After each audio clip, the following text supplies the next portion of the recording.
यहाँ पे हमें ट्रेपीजियम ABCD का एरिया दिया गया है 60 सेंटीमीटर स्क्वायर, एंड यहाँ पर जो पैरेलल साइड्स की लेंथ है वो हमें दी गई है 6 सेंटीमीटर एंड 14 सेंटीमीटर। तो हमें इस ट्रेपीजियम ABCD में BC की लेंथ फाइंड आउट करनी है। ठीक है, तो BC की लेंथ हम किस तरह से फाइंड आउट कर सकते हैं? देखिए, जो हाइट होती है ना ट्रेपीजियम की, वो क्या होती है?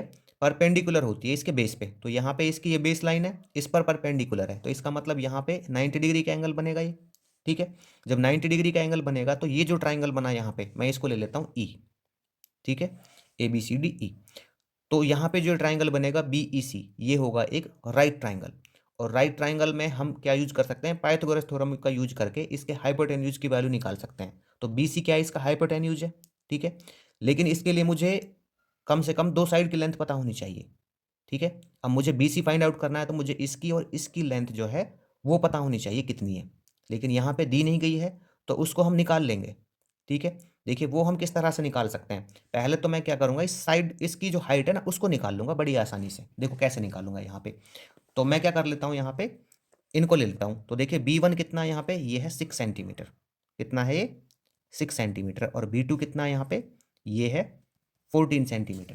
तो एरिया कितना दिया गया है इस ट्रेपीजियम का?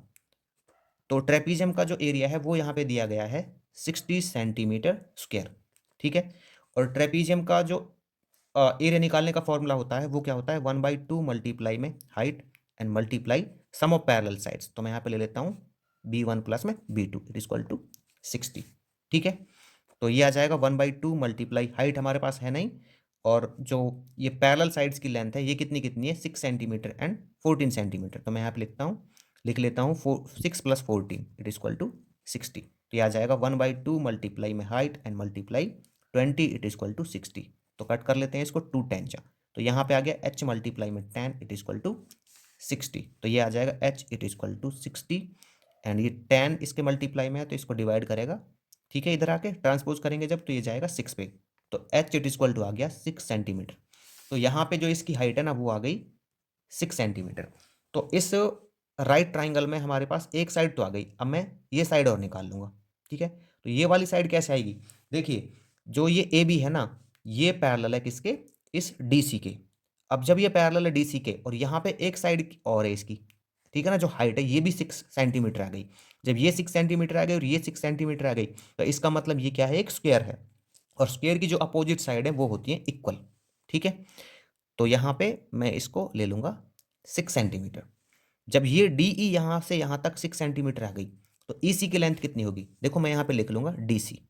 तो DC कितनी है? ये है 14 सेंटीमीटर, एंड DE कितनी है यहाँ पे? ये है 6 सेंटीमीटर। तो जो EC है उसकी लेंथ कितनी आ जाएगी यहाँ से?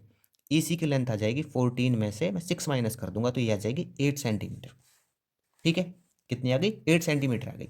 तो अब मैं ले लेता हूँ इन ट्राइंगल, ये आ जाएगी 8 सेंटीमीटर इन ट्राइंगल BEC।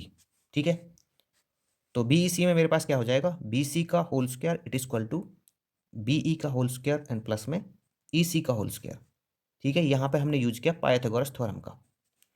तो BC का whole square it is equal to ये हो जाएगा, BE कितना है? ये है 6 का होल स्क्वायर एंड प्लस में EC का होल स्क्वायर मतलब 8 का स्क्वायर। तो BC का square it is equal to ये हो जाएगा 36 प्लस में 64।